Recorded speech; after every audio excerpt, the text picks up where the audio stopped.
Did investigators solve the Pan Am Flight 914 mystery of 1955? Was Flight 914 a time-traveling plane? Time travel might be a cool concept that has been a huge part of classic movies such as Back to the Future. However, could it actually be a real thing? The following story about a mysterious Pan Am plane may have answered that question. The mystery of Pan Am Flight 914 has driven historians and skeptics crazy over the last few years. This begs the question, how did a plane possibly land 37 years after originally taking off? This incredible story began all the way back on July 2, 1955 when Pan Am Flight 914 was scheduled to take off from its airport in New York. The plane was believed to be transporting 57 passengers and 4 crew members to Miami. It seemed like it would be a normal flight for everyone involved. However, this would prove to be far from the truth. It turns out that something mysterious happened that would set this bizarre story into motion.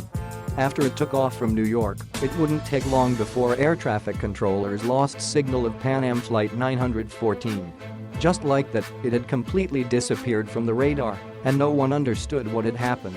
Not only was there no indication that the plane had crashed somewhere remote, but there was also no sign of bodies of any of the passengers or crew members that were aboard. There were no leads whatsoever for 37 years, at least. After an intense investigation, the authorities concluded that the plane must have crashed and that all of its passengers and crew must have died too.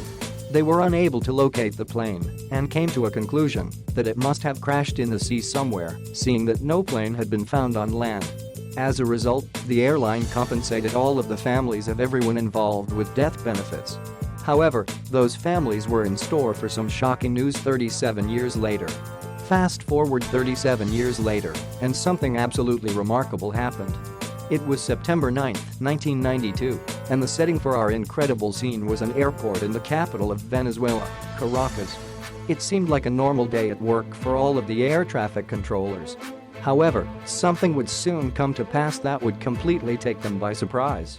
A DC-4 Douglas aircraft appeared out of nowhere and had not even been picked up by the airport's radar. What did this mean?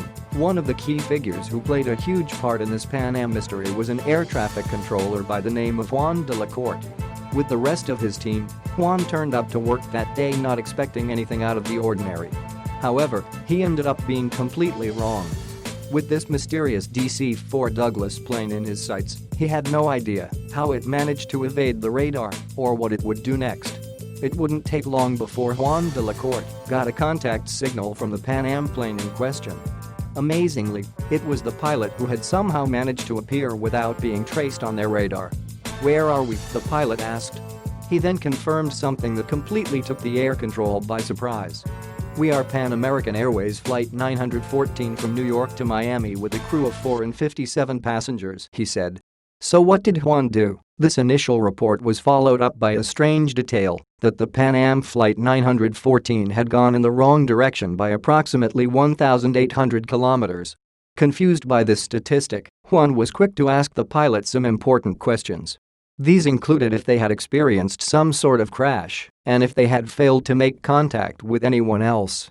And although he cleared the plane for landing, it was what Juan heard next that truly took this story to the next level.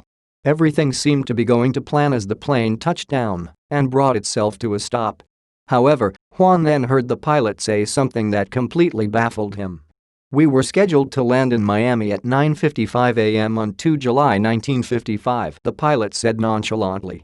Juan was quick to confirm to the pilot that he had actually landed in Caracas and that it was, in fact, May 21, 1992. Also, Juan was bewildered when he first laid eyes on the plane. When Juan first laid eyes on the mysterious Pan Am Flight 914 plane, he was shocked at how outdated it looked. He specifically used the term rugged to describe the aircraft. Unlike other planes that looked pristine and modern, this plane looked like it had come from another universe. However, he tried to overlook its unorthodox appearance and continued to liaise with the pilot. It was at this point that the pilot did something that Juan never saw coming. Juan was simply telling the pilot what day it was. However, as soon as he heard this, the pilot erupted into a fit of panic and yelled, "Oh my God!" On the radio, the air control team could also hear the many passengers screaming and panicking.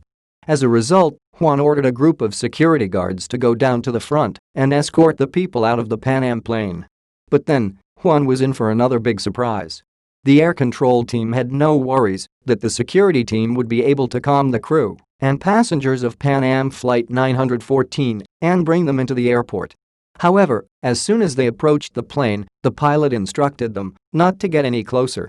Then Juan heard on the radio the pilot screaming and saying, "No, do not get near. We are leaving now."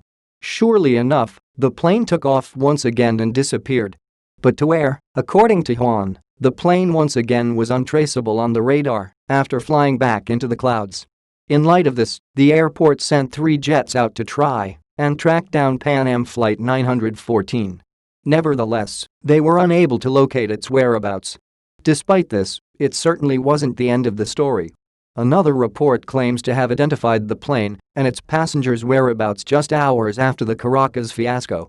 It had reportedly arrived in Miami. Reportedly, just a few hours after abruptly departing Caracas, the Pan Am plane landed at the airport that it had supposedly wanted to fly to all those years ago, Miami Airport. Naturally, the staff in Miami were just as perplexed about the plane's arrival as Juan de la Corte was. Upon its arrival, the staff checked the back office and, sure enough, they learned that the very same plane had previously taken off in New York on July 2, 1995. It made sense that the staff at Miami Airport had plenty of questions for this mysterious plane. It would be a few hours of interrogation before the airport decided what it wanted to do with them. Ultimately, though, they let the passengers and crew go so that they could return home and reunite with their families. However, there was something even creepier at play here that would end up taking this story to a whole new level. Amazingly, the family's biggest surprise wasn't the fact that they were able to finally reunited with long-lost relatives who they believed had died many years ago. What surprised them, even more, was how they looked.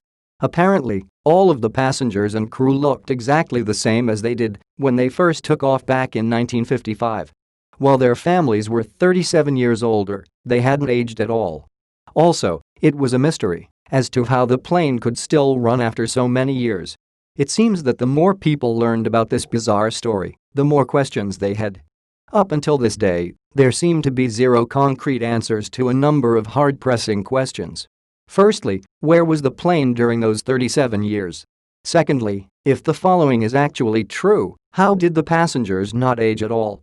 One popular YouTube expert in the supernatural and strange phenomenon has recently attempted to try and answer these questions and many more. One YouTube channel